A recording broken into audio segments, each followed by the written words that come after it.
deixa eu dar uma olhada aqui no gráfico do Ethereum, tá? E o Ethereum, tá? O problema para mim hoje é o gráfico do Ethereum, não é nem o gráfico do Bitcoin, tá? Bitcoin e o Ethereum estão acompanhando basicamente o S&P 500. O que o S&P 500 faz? Eles estão fazendo, mostrando indefinição do mercado. Então, por exemplo, ontem veio uma puta barra verde otimista no mercado tradicional. Vai lá o BTC e tem também uma puta barra verde. O Ethereum também chega lá e tem uma puta barra verde, interessante.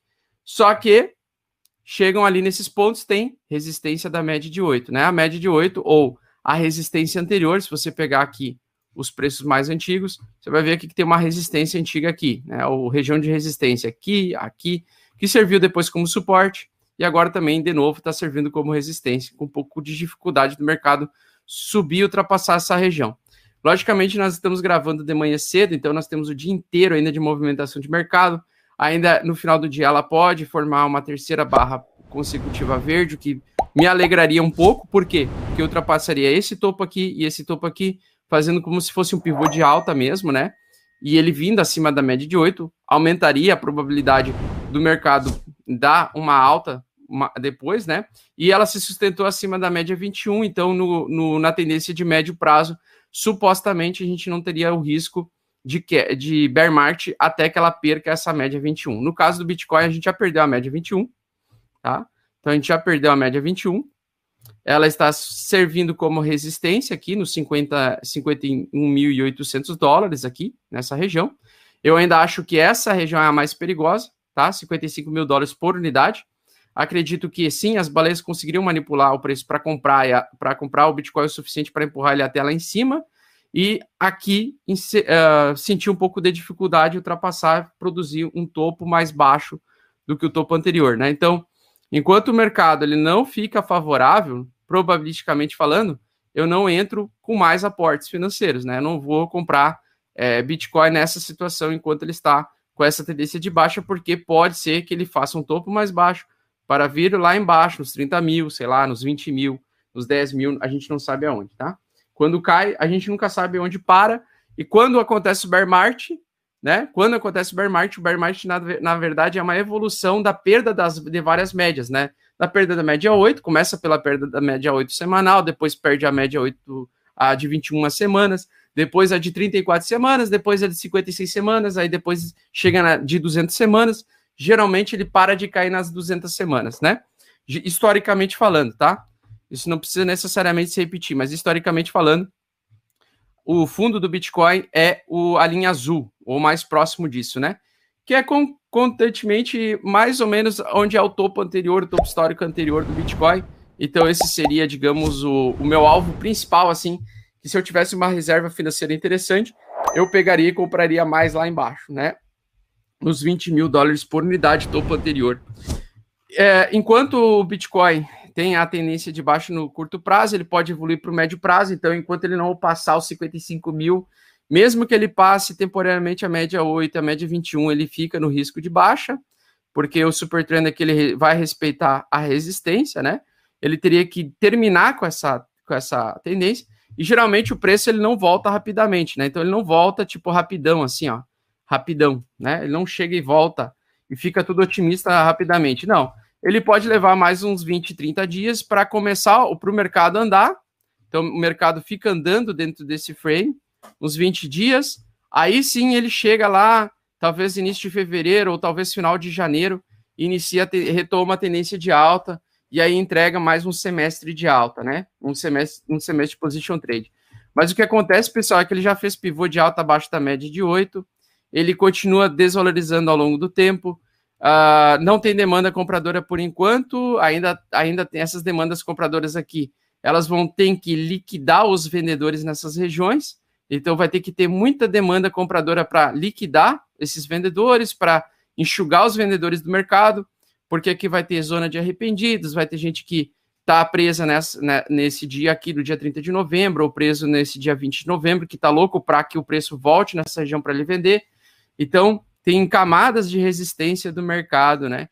E é isso importante vocês entenderem esse contexto que o mercado está.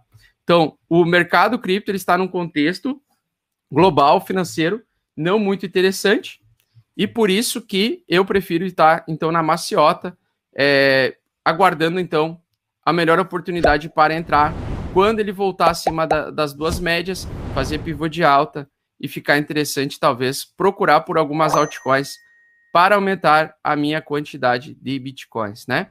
Porque, para mim, o objetivo das altcoins é para isso, elas servem para isso. As altcoins, todas elas, servem para você aumentar bitcoins até o final do ciclo, né? Chegamos no fim do ciclo? Não sabemos. O pessoal lá fora está todo mundo otimista, aqui no Brasil o pessoal também está todo mundo otimista, todo mundo que eu pergunto dos meus amigos aí do mercado cripto, todos estão otimistas, eu sigo muito cauteloso, tá? Por causa dessa enxurrada de projetos que entraram agora recentemente, pegando e captando uma boa parte do mercado varejista, né? Uma boa parte do mercado que entrou agora nos últimos meses, tá? Então, muita cautela, muita calma. Então, sabendo desses menos de 1%, fico de olho também nos dias... Cala a boca! Cara, eu não sei por que a Siri tá ligada aqui, cacete.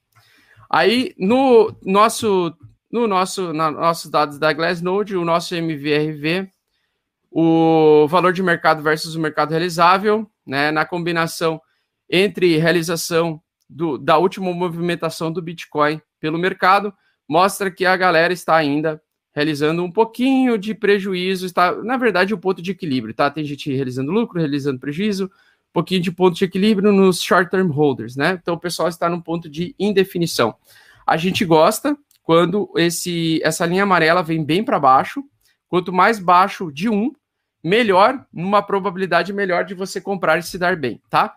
Para o longo prazo, na minha opinião, nada muda. Por quê? Para o longo prazo, a tendência do Bitcoin sempre foi de alta, tá?